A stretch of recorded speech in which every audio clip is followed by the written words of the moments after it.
Dr. Dana Tassone with participants in HFT 4295, and we're talking about chapter 12, I think. And this is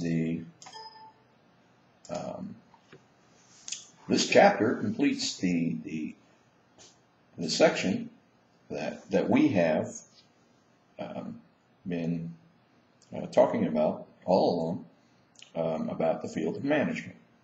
So we started with knowledge, and then we started with, and then we continued into skills, skill basis, and we concluded over the past 3 chapters with the exact strategies that you can implement to improve operations, grow operations, and now finally fix operations. And you now are in possession of a number of secrets that, as you already know, most managers, practicing managers, don't know about. For instance, you ask a practicing manager, what is VAM? And of course they don't know what that is, value-added management, and you go on to say, well, do you know what a productivity system looks like? And hardly anybody has been trained in that. And then you ask, well, what do you do to improve your operations every day? And they'll come up with they'll be puzzled at first, and they may come up with something, and then you say, well, yeah, let me show you this. Let me draw this for you. You know, you got this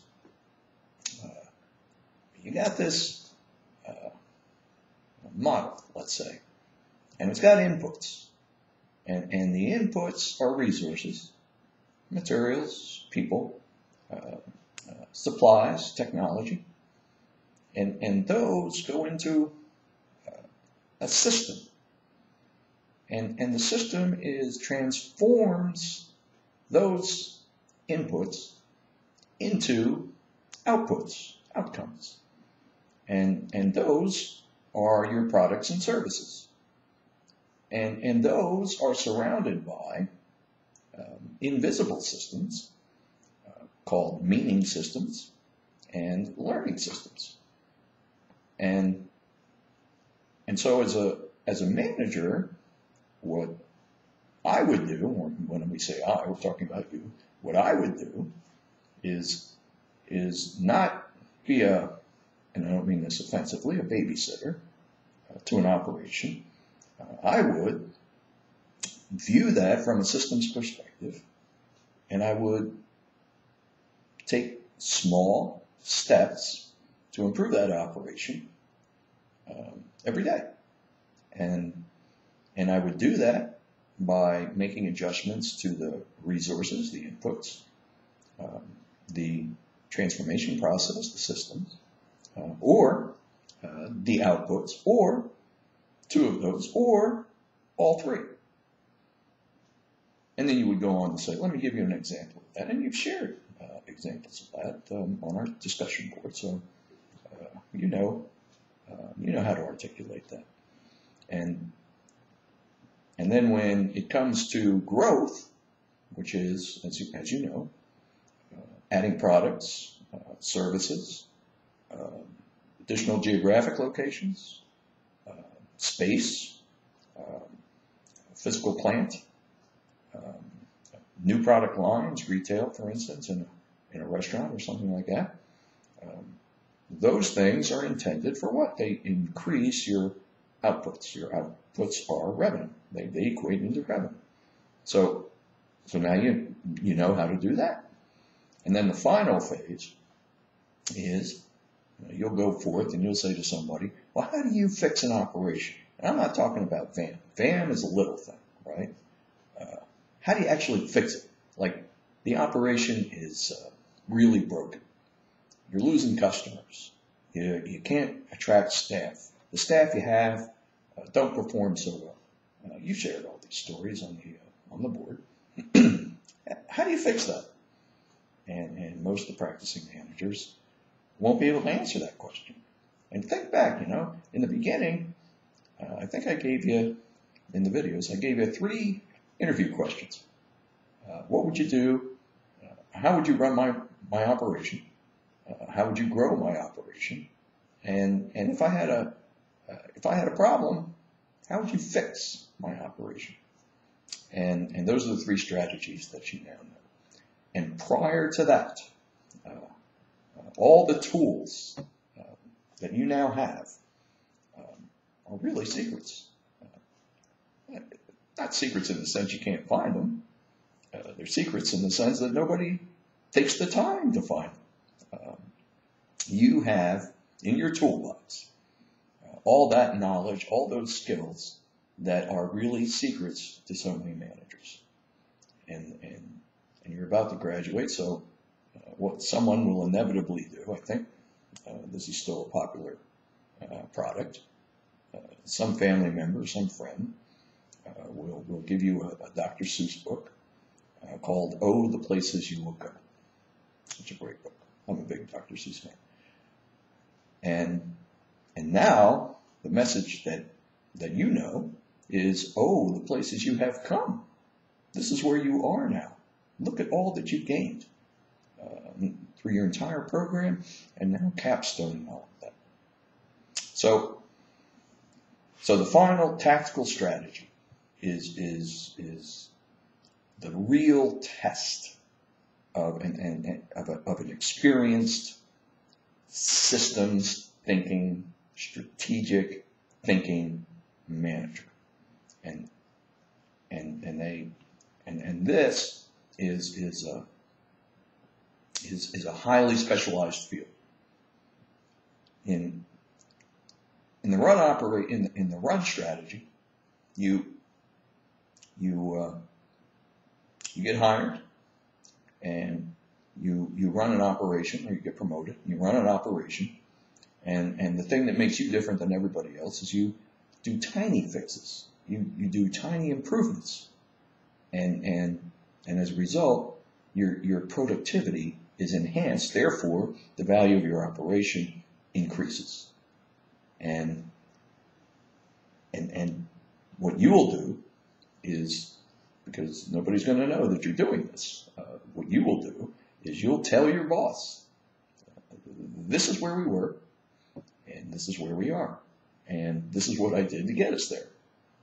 You have to tell them, because they won't notice.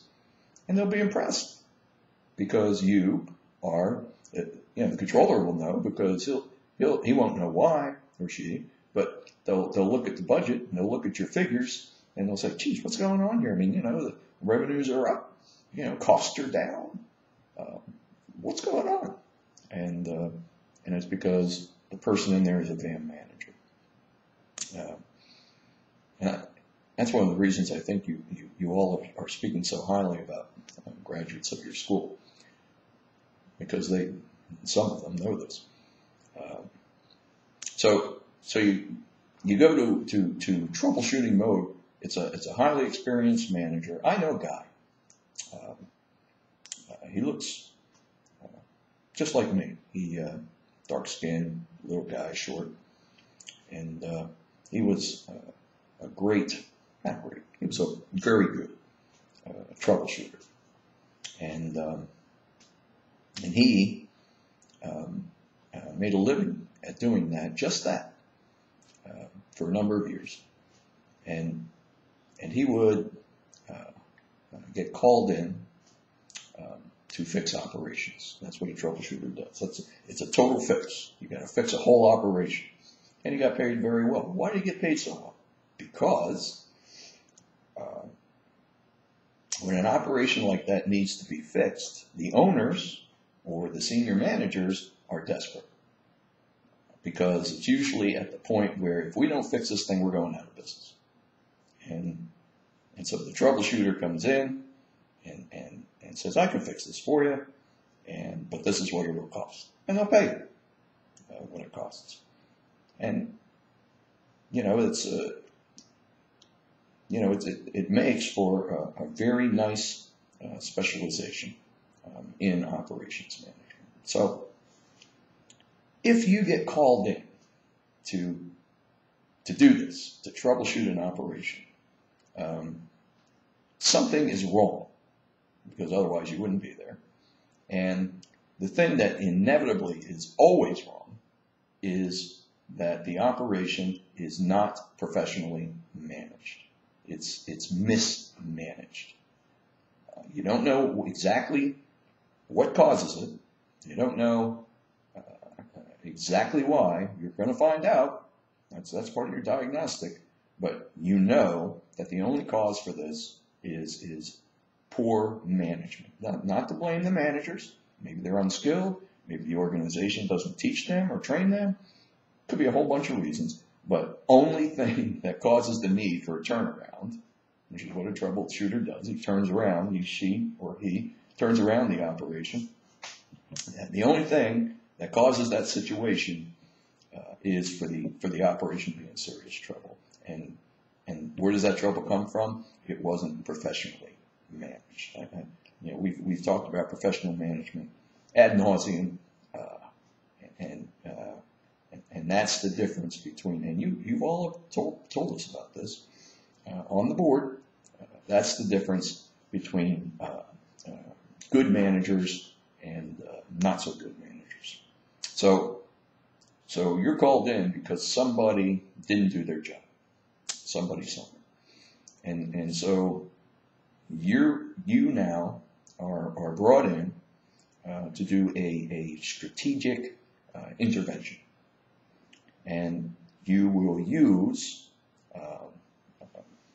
all of your diagnostic skills and all of your intervention skills to make this happen. And the downside to this kind of work is it doesn't make you a popular person.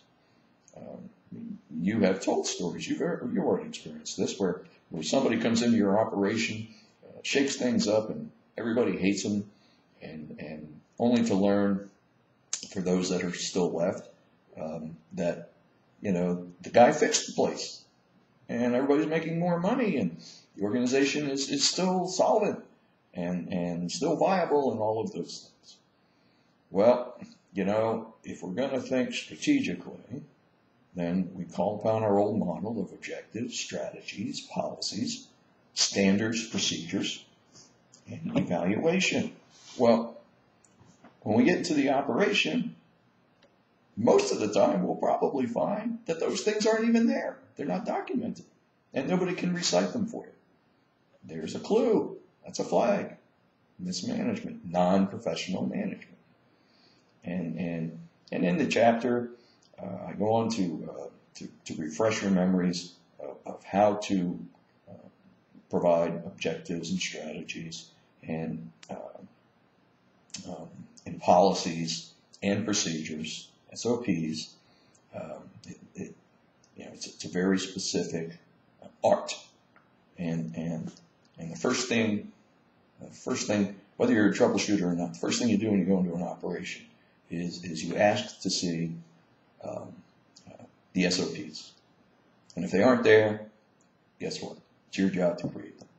Because if they aren't documented, if they aren't communicated, if they aren't lived by, then it can't be a professionally managed operation. And so, again, you have another table in there, shows you sample standards and procedures. Also shows you job analysis, job design, which is the people side of things. How many? I think I posed a question one time to you guys. I think how many of you have seen your job descriptions?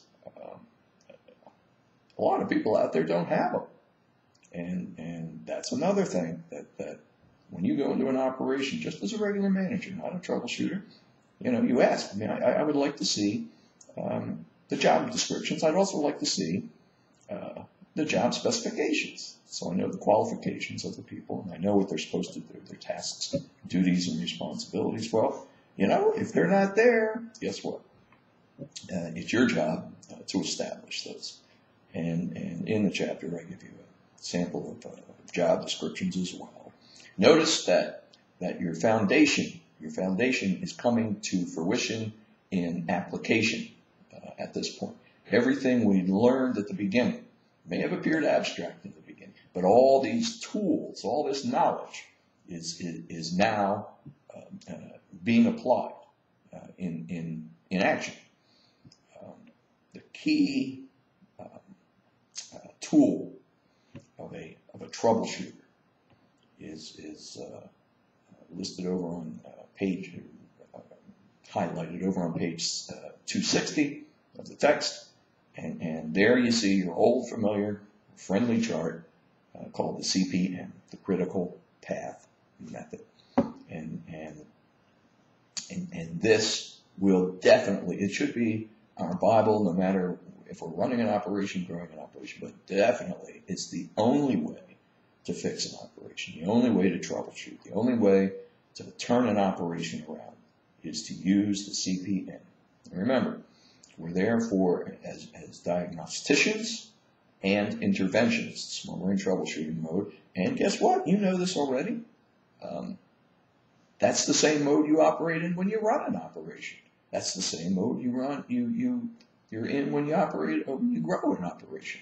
It's all about management as you've read this, seen this, heard this ad nauseum. It's all about diagnostics and interventions.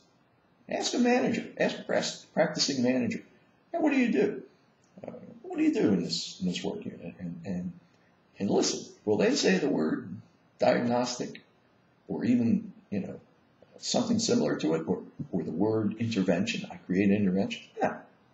You say that at your interview, and the hiring officer is going to go, wow, that's interesting. Give me an example of that.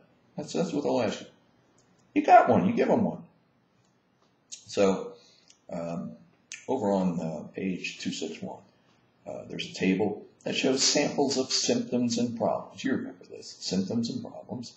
A diagnostician has to differentiate between symptoms and problems, and there's a list of customer problem symptoms and service symptoms, and the troubleshooter goes in and you get a story. There's a story for you on page. It starts on page 261, and it tells you how this troubleshooter will proceed once he or she is hired, and it starts with diagnostics, which uses all the tools that we've taught you in that area, and it results in interventions, and it culminates with development of an individual to take over the department or the work unit after the completion of the problem solving is done. So these diagrams, these models, these pictures that you see, they're coming back. It comes back to bite us on page 264. It's not biting us, it's helping us. There are small scale turnarounds, there are large scale turnaround strategies. Small scale would be an individual work unit. A large scale would be you got to fix a whole property, let's say, in the hotel biz, or a whole organization. That's large scale. There are, you've seen it in your operations course. There are cases like that out there, and there are models that show you the difference between the two, and more of a how-to story about it. So here's the thing with troubleshooters. The good news is they're great fixers. The bad news is once things are fixed, it's time for them to move on. And it's probably a good idea. You probably don't want to keep them around. Remember, they've already trained the replacement management staff. They've already identified a person as the department head or as the property head. And now it's time to move on. And you like that because if you keep them too long, I've seen people make this mistake. You keep them too long, they start to fix things that aren't broken. And and now they're not doing what they're so good at doing.